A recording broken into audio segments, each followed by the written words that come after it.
Good morning, good afternoon, good evening, and thank you for watching as we prepare for worship this Sunday at Rejoice. So this Sunday is a festival Sunday. It is Transfiguration of our Lord, where we hear the story of Jesus and Peter and James and John going up the mountain.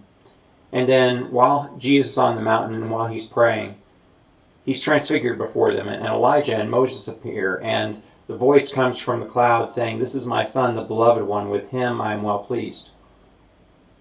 And another story that we get to hear this week is about Moses.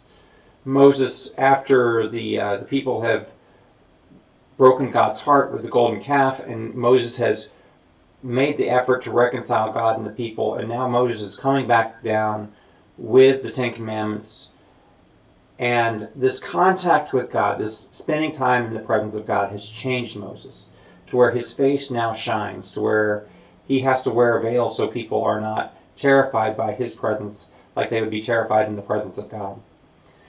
And it got me thinking about the ways in which both for Peter and James and John, but also for the Israelites as they're encountering Moses, sometimes being in that presence of God changes us. And I think sometimes when we talk about our experience with God or our experience in church, people all of a sudden start treating us differently.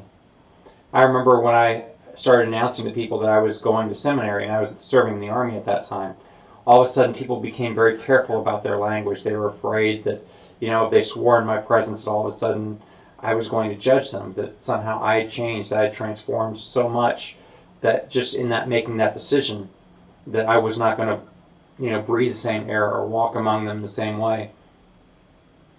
And I do think people start to look at us differently. I do think that sometimes people see something different that's changed in us that we may not even see in ourselves, like Moses coming down the mountain and not realizing that he's shining because he's been in the presence of God.